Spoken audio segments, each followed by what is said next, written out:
Hello everyone, hope you are doing fine. One evening, a lady sent an email to her father. Right after sending that email, she approached towards the window of her office that was located at fourth floor of a building. She opened the window, stepped through, and jumped off. She took her own life. The email read, "Tonight I am going to kill myself because I cannot take this reorganization." During investigation, it was found that a lot of other employees in that organization committed suicide, or at the very least, they tried to kill themselves.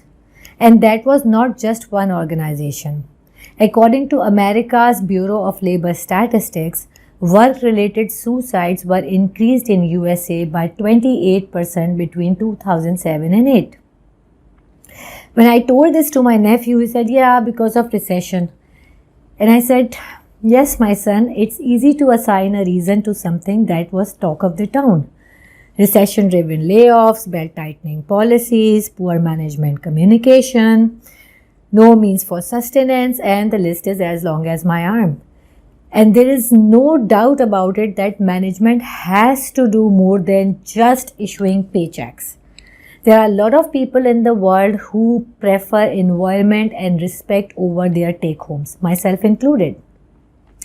But have we ever thought that what are the other reasons than money and management behavior that force people to take their own lives when they are thrown out of their jobs? Let me walk you through some facts here. Here is a list of countries having unemployment ratio. South Africa stands at the highest, followed by Spain.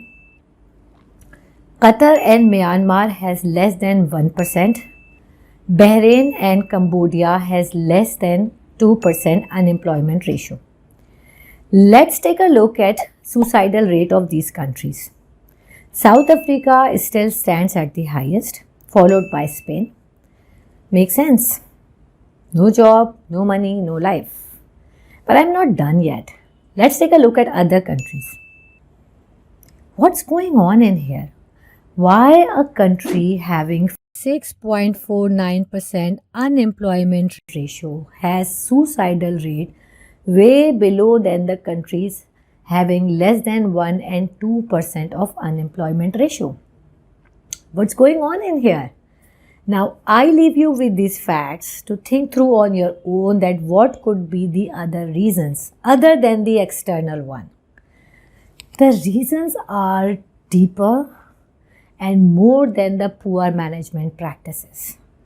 The reason lies within us. You don't have to agree with me, but bear with me till the end, please. Let's take a look at our lives. When we meet someone for the first time, right after knowing his or her name, what's our usually first question? What do you do for a living? Have you ever thought about why do we ask this question? And just to clarify, there's absolutely nothing wrong in asking that question. But why do we ask this question? Why don't we ask, who are you as a person? What are your likes and dislikes? What are your hobbies? Why this question? And you will appreciate that most of the time this question comes naturally. Why? Because this is somewhere here in our microprocessor. All the time we are either checking our emails or talking about our work. Each one of us is member of at least 4 to 5 WhatsApp groups that are work related, and every time we are checking our messages, voice notes, etc.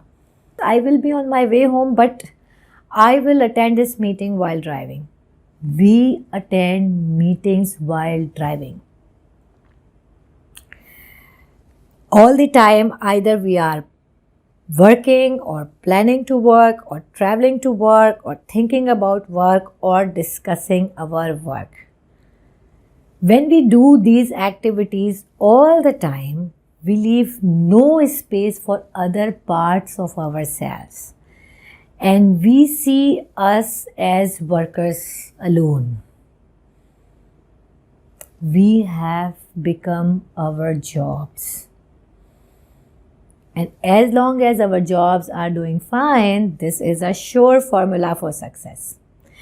But as soon as our job is threatened, our existence is put into question. Defining your identity through your work alone weakens your sense of self and makes you vulnerable to depression, loss of self-worth, loss of purpose in life. And that what makes a person take his or her own life when work is threatened, says Dr. Paul Rosenfield, who is assistant professor of clinical psychiatry at University of Columbia. Now what to do? Think about who are you as a person other than your job. What is your identity? If you don't have any job today, who you will be? Will you be a good mom, a wonderful dad, a poet, a writer, a blogger, a freelancer, a philanthropist? Who you are other than your job. Think about your other identity, work on it, make it stronger than ever. Leave your work at decent time and get yourself engaged in other activities. Go for a jog, read a book, do something, anything that will help you solidify your identity. Walk away from your emails and have fun with your family.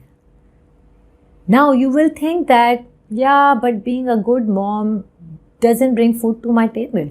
Yes, but there is no harm in getting money through your different identities. It is absolutely fine. But think about who you are as a person. Don't get yourself overly attached to your work. And we have examples both in East and West.